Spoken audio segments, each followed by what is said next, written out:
you personally and also Aurecon as an organization, you have been actively working in the field of foresight for quite a while now.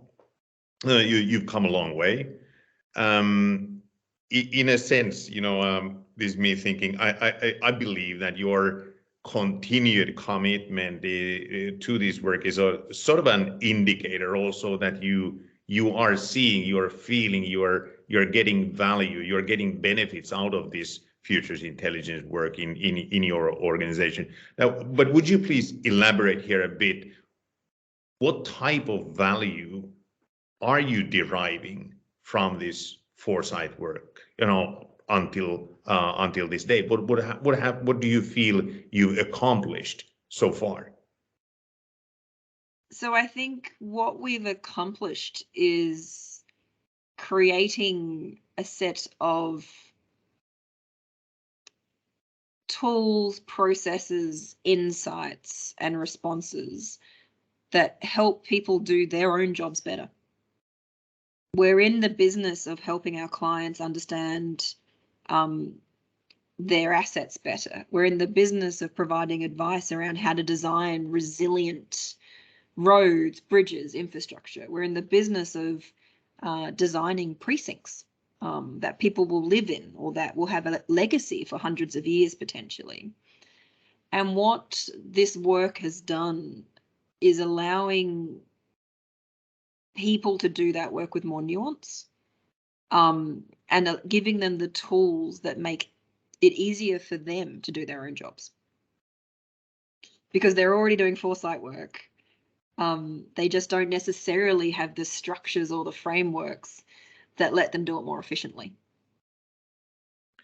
Again, I hear this, say, enablement perspective coming up. Is that fair to say that your role or the role of your, say, foresight focused small group of people who are working in that enablement role, how would you categorize their role perhaps in the future, and or are there some other next steps that you are planning for even further development of this work at Aurecon? So a key function of what we want to do next is to make it even easier for people to access the insights and make use of them. To make it even easier for people to contribute what they're seeing might cause a change, and to really accelerate the access and interpretation implication feedback loop. So how can we make sure that we've got the feedback loops between what are our people understanding, interpreting when they interact with clients or interact in the work they do day to day, and create that aggregation up so that we've got both bottom up and top down insights around what's changing in our industries and what's changing for our clients and what's changing for us. So a real focus is to make sure that we can really accelerate how we adapt and what we respond to, because we've got the feedback loops bottom up and top down and the different types of insights coming.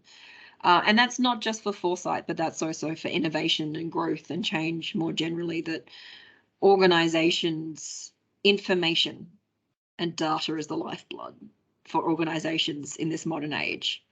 And that might not necessarily be pure quantitative data anymore, but also the qualitative. So how do we make sure that we can share access and really accelerate those processes and those feedback loops to make it even easier for people to do their jobs and to find the information that they need, but then also have the processes and guidance to help apply it. Because it's one thing to have the insight, it's another thing to apply it and drive action from it.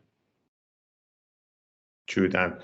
And I suppose, at least what I'm hearing here in summary, and I think you've certainly come a long way there, where Foresight type of thinking, Foresight contributions and transparency, I think you are working towards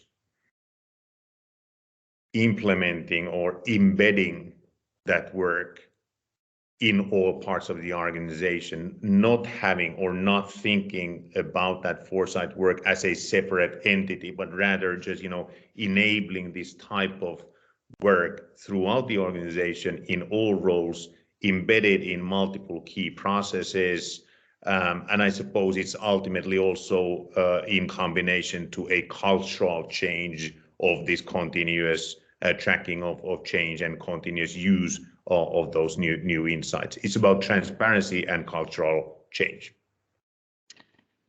I think it's also about just helping people, to giving people the tools that they need to do their jobs.